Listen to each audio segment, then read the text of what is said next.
السلام علیکم۔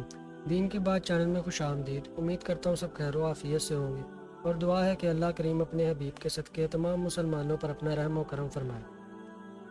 آج کی ویڈیو اسناد دعائے سیفی کے فضائل کے بارے میں ہے۔ دعائے سیفی ان مختلف دعاؤں کا مجموعہ ہے جو اللہ تعالیٰ کی بارگاہ میں بہترین اور مقبول ترین دعائیں ہو سکتی ہیں۔ یہ دعا حضرت جبرائیل علیہ السلام نے اللہ تعالیٰ کے امر سے حضور صلی اللہ علیہ وآلہ وسلم کو سکھائی اور ان حضرت صلی اللہ علیہ وآلہ وسلم نے حضرت علی کو تعلیم فرمائی۔ اس کا نام حرز یمانی اور حرز الصحابہ بھی ہے۔ حرز یمانی اس واسطے کہتے ہیں کہ یمن کا ایک بادشاہ جسے دشمنوں نے اپنی سلطنت سے نکال کر اس کے ملک اور سلطنت پر قبضہ کر لیا تھا، اس نے اپنے ملک اور سلطنت کی واپسی کی بہتری کوشش کی لیکن ہر دفعہ ناکام رہا۔ آخر ہر طرف سے مایوس اور نا امید ہو کر یمن کا معزول اور مغلوب بادشاہ حضرت علی رضی اللہ تعالیٰ عنہ کی خدمت میں حاضر ہو کر باطنی اور غیبی امداد کا طالب ہوا۔ آپ رضی اللہ تعالیٰ عنہ نے اس کے حال پر رحم فرما کر اسے یہ دعائے سیفی لکھ کر دی کہ اسے پڑھا کر انشاءاللہ اس دعا کی برکت سے تجھے جلدی اپنی بادشاہی اور سلطنت واپس مل جائے گی۔ چنانچہ اس بادشاہ نے دعائے سیفی پڑھنی شروع کر دی اور اس کی برکت سے بہت جلدی اسے اپنی کھوئی ہوئی یمن کی سلطنت واپس مل گئی اور اسے بہت ترقی و عروج حاصل ہوا، لہٰذا اس کا نام حرز یمانی پڑ گیا۔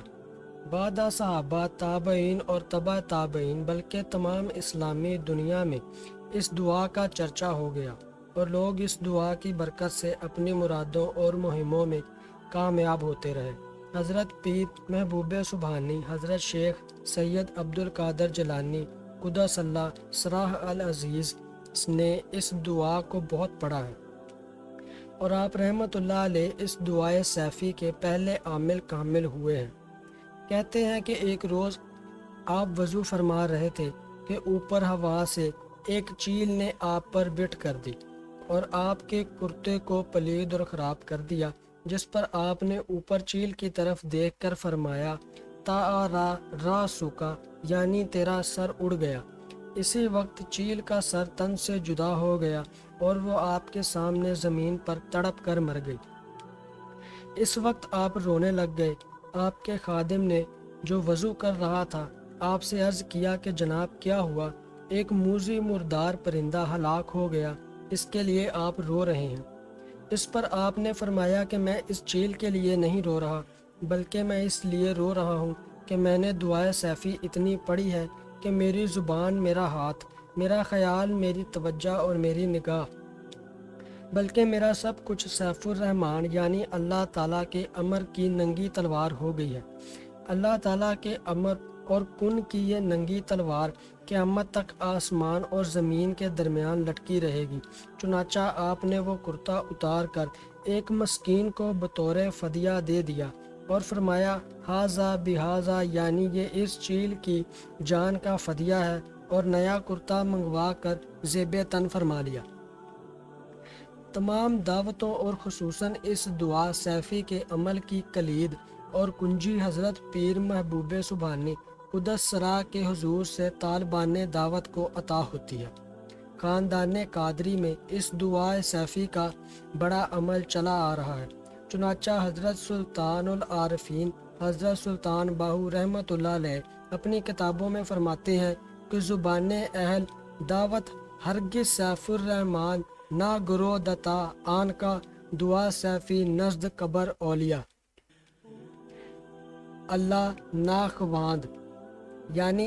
اہل دعوت کی زبان ہرگز سیف الرحمان یعنی اللہ تعالیٰ کے عمر کن کی تلوار نہیں بن سکتی، اور فقیر عامل اس وقت تک صاحب نظر نہیں ہو سکتا جب تک کہ وہ دعائے سیفی کا ورد کسی بزرگ ولی اللہ کی قبر کے پاس نہ کرے اور کسی روحانی کی ہم نشینی میں اس دعا کے عمل کی تکمیل نہ کرے۔ مخزن اسرار میں لکھا ہے کہ میں نے دعائے سیفی کی بڑی تلاش کی، مختلف عاملوں سے دعائے سیفی کے نسخے حاصل کیے، لیکن ان سب میں تھوڑا بہت اختلاف پایا۔ آخر بغداد شریف میں حضرت پیر محبوب سبحانی قدس سرہ کی درگاہ خاص کے کلید بردار صاحب پیر سید مصطفیٰ صاحب گیلانی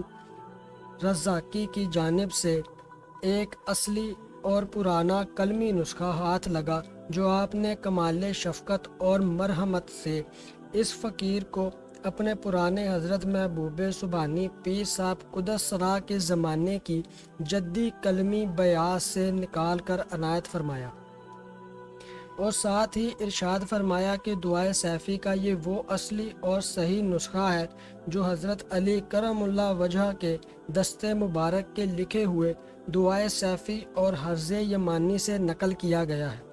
جو اس فقیر نے محض خلق خدا کے فیض کی خاطر فی سبیل اللہ اس کتاب میں درج کر دیا ہے، ورنہ ایسی غیر مترکبہ نعمتوں کو لوگ گوہر بے بہا کی طرح چھپائے رکھتے ہیں۔ دعائے سیفی کی اسناد میں لکھا ہے کہ 70,000 جن، 70,000 ملائکہ یعنی فرشتے اور 70,000 روحانی موکلات اس دعا کی خدمت پر مامور اور مقرر ہیں، جو حسب استعداد اور مطابق قابلیت اہل دعوت عامل دعائے سیفی کے پاس حاضر ہوتے ہیں اور اس کے ظاہری و باطنی اور دینی و دنیاوی کاموں میں امداد کرتے ہیں۔ لکھا ہے کہ جس وقت عامل اہل دعوت دعائے سیفی کا ورد شروع کرتا ہے اور کہتا ہے اللہم انت اللہ مالک الحق،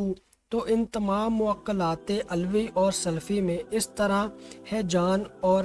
احتزاز پیدا ہو جاتا ہے جس طرح شہد کے چھتے کو چھیڑنے سے شہد کی مکھیوں میں شور اور انتشار پیدا ہو جاتا ہے،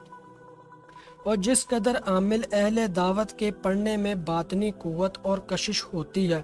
اسی قدر موکلات اہل دعوت کے پاس حاضر ہو کر اس کی خدمت پر کمر بستہ ہو جاتے ہیں۔ اگر عامل اہل دعوت قہر اور غضب سے مقہوری اور ہلاکت موذی دشمن کے لیے دعائے مذکورہ کو پڑھتا ہے تو موکلات طرح طرح کے باطنی ہتھیاروں اور اوزاروں مثلاً تلوار، نیزوں، تیر کمان اور بندوق وغیرہ سے لیس ہو کر اہل دعوت کے پاس حاضر ہوتے ہیں اور اس کے ارد گرد چکر لگاتے ہیں، اور جس آدمی، جس گھر والوں یا جس جماعت کی طرف عامل اشارہ کرتا ہے اس پر موکلات جا کر ٹوٹ پڑتے ہیں اور وہاں تباہی مچا دیتے ہیں۔ اور اگر عامل اہل دعوت تسخیر قلوب اور فتوحات غیبی کی نیت اور ارادے سے دعائے سیفی پڑھتا ہے تو موکلات ہاتھوں میں طرح طرح کے نقد و جنس اور قسم قسم کے تحفے تحائف اٹھائے ہوئے عامل کے پاس حاضر ہوتے ہیں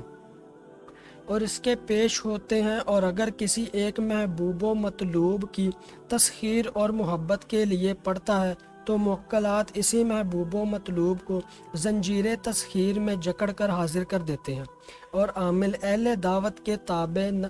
فرما بنا دیتے ہیں۔ اس فقیر نے اس دعا کو زبانی یاد کر کے اسے بہت پڑھا ہے اور باطن میں اس دعا کی بہت عجیب قوت تسخیر و تاثیر اور اللہ تعالیٰ کے نزدیک اس کی بڑی توقیر دیکھی ہے۔ یعنی علامہ عامل فکری صاحب نے اگر دوران عمل طالب کو باطن میں کوئی شخص خواب، مراقبے یا نیم بیداری کے اندر کوئی ہتھیار از قسم چھری، تیر کمان، نیزہ یا تلوار وغیرہ پیش کرے تو جانے کہ اس کا جلالی عمل جاری ہو گیا ہے،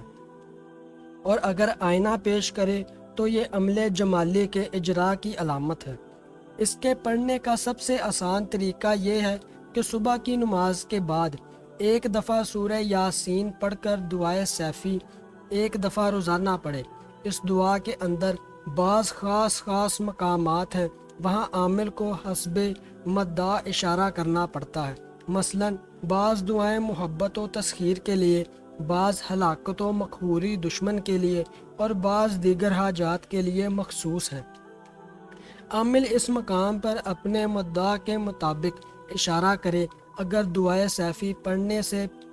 پیشتر بطور حصار الحمد شریف، آیت الکرسی اور چاروں کل پڑھ کر اپنے اوپر دم کرے اور بعد سورہ یاسین اور دعائے سیفی پڑھے تو بہت بہتر ہے۔ واضح ہو کہ دعائے سیفی میں بعض جگہ پر جو حروف مقطعات مثلاً شین، کاف، فے، قاف اور شین، میم، صاد، میم وغیرہ درج ہیں، انہیں زبانی طور پر پڑھنے کی ضرورت نہیں ہے۔ یہ بعض دعاؤں میں محل اجابت، محل محبت، مقہوری ادا اور دفع شر کے لیے اشارات ہیں۔ دعا پڑھنے والا ترجمہ سے دعا کا مفہوم معلوم کر کے اپنے دل میں اپنے مطلب اور مراد کی طرف خیال کر لیا کرے۔ امید کرتا ہوں یہ ویڈیو آپ کو اچھی لگی ہوگی۔ ویڈیو کو لائک کریں، چینل کو سبسکرائب کریں اور کمنٹ سیکشن میں اپنی رائے کا اظہار ضرور کریں۔ اللہ حافظ۔